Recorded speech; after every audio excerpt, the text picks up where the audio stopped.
Breaking news చూస్తున్నాం. ఢిల్లీ హైకోర్టులో CM Kejriwal కు షాక్ తగిలింది. కేజ్రీవాల్ బెయిల్ పై స్టే కొనసాగుతుందని స్పష్టం చేసింది. ప్రస్తుతం తీహార్ జైల్లో కేజ్రీవాల్ ఉన్నారు. ఢిల్లీ లిక్కా కేసులో కేజ్రీవాల్ అరెస్ట్ అయ్యారు. కొన్నాళ్లకు ప్రత్యేక పరిస్థితుల నేపథ్యంలో Delhi Rouse Avenue court bail మంజూరు చేసింది. బెయిల్ గడువు ముగియడంతో మళ్లీ జైల్లో లొంగిపోయారు. ఆ తర్వాత కొన్నాళ్లకు Delhi Rouse Avenue court bail మంజూరు చేసింది. దీన్ని సవాల్ చేస్తూ ఈడీ హైకోర్టును ఆశ్రయించింది. బెయిల్ పై స్టే ఇవ్వాలన్న ఈడీ వాదనలతో హైకోర్టు ఏకీభవించింది.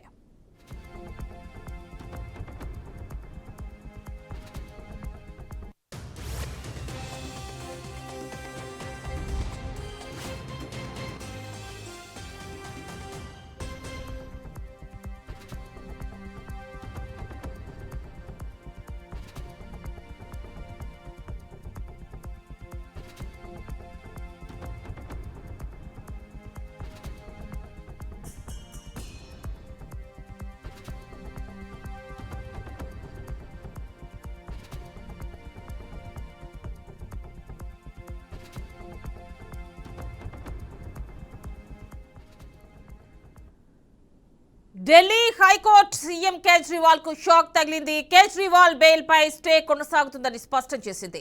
ప్రస్తుతం తీహార్ జైల్లో కేజ్రీవాల్ ఉన్నారు. ఢిల్లీ లిక్కర్ కేసులో కేజ్రీవాల్ అరెస్ట్ అయ్యారు.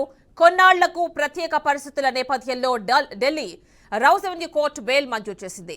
బెయిల్ గడువు ముగియడంతో మళ్లీ జైల్లో లొంగిపోయారు. ఆ తర్వాత కొన్నాళ్లకు Delhi Rouse Avenue court bail మంజూరు చేసింది.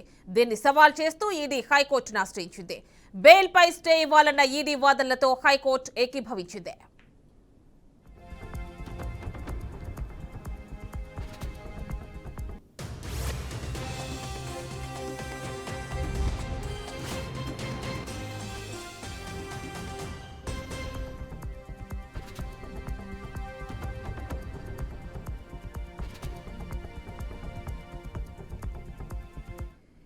కేజ్రీవాల్ బెయిల్ పై స్టే కి సంబంధించి మరిన్ని డీటెయిల్స్ మా కరెస్పాండెంట్ భాస్కర్ అందిస్తారు. భాస్కర్, చెప్పండి. రౌజ్ అవెన్యూ కోర్టు సాధారణ బెయిల్ మంజూరు చేసినట్టు తెలిసిన విషయమే కేజ్రీవాల్ కి. అయినప్పటికీ కూడా హైకోర్టు ఈడీ ఆశ్రయించింది. ఈ నేపథ్యంలో ఈడీతో ఏకీభవించినట్టు తెలుస్తోంది. హైకోర్టు స్టే విధించినట్టు తెలుస్తోంది. డీటెయిల్స్ ఇవ్వండి. లిక్కర్ కేసులో అరెస్ట్ అయినటువంటి ఢిల్లీ ముఖ్యమంత్రి అరవింద్ కేజ్రీవాల్ కు మరొకసారి షాక్ తగిలింది. ఎందుకంటే కేజ్రీవాల్ ఇప్పటికే బెయిల్ పై స్టే కొనసాగుతుందని స్పష్టం చేసింది. ప్రస్తుతమైన తిహార్ జైల్లో కేజ్రీవాల్ ఉన్నారు. అయితే ఢిల్లీ లిక్కర్ కేసులో కేజ్రీవాల్ అరెస్ట్ అయ్యారు. కొన్నాళ్ల క్రితమే ప్రత్యేక పరిస్థితుల నేపథ్యంలో Delhi Rouse revenue court bail మంజూరు చేసిన విషయం మనకు తెలిసిందే. అయితే ఈ బెయిల్ గడువు ముగియడంతో మళ్ళీ ఒకసారి జైల్లో లొంగిపోవాల్సి వచ్చిన పరిస్థితి కేజ్రీవాల్. అయితే ఈ నేపథ్యంలోనే ఆ తర్వాత కొన్నాళ్లకు Delhi Rouse Avenue court bail మంజూరు చేసింది. తాత్కాలిక బెయిల్ మంజూరు చేయడంతో ఆయన బయటకు రావడం జరిగింది.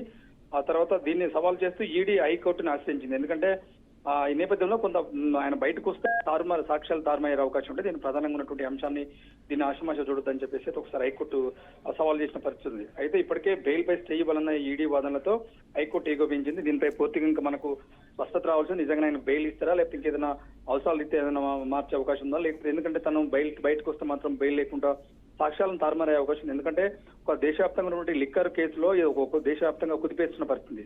దానిలో భాగంగానే తెలంగాణకు సంబంధించి కల్వకుర్ల కవిత కూడా అరెస్ట్ అయ్యారు. ఆమె కూడా జైలు ఉన్న పరిస్థితి. ఆ నేపథ్యంలో ఇలాంటి పెద్ద దేశవ్యాప్తంగా పెద్ద కుంభకోణంగా చిత్రీకరించిన పరిస్థితి. ఆ నేపథ్యంలోనే ఇప్పటికైతే ఢిల్లీ సీఎం ఆ కేజ్రీవాల్ జైల్లో ఉన్న పరిస్థితి. మరింత సమాచారం మనకు అసలు నిజంగానే ఈడీ కోర్టు సవాల్ చేస్తూ మనకి పిటిషన్ ఇస్తుందా, లేకపోతే బెయిల్ మంజూరు చేస్తుందా చూడాల్సిన అవసరం అవుతుంది. ఆమెని రైట్ భాస్కర్, థ్యాంక్ యూ.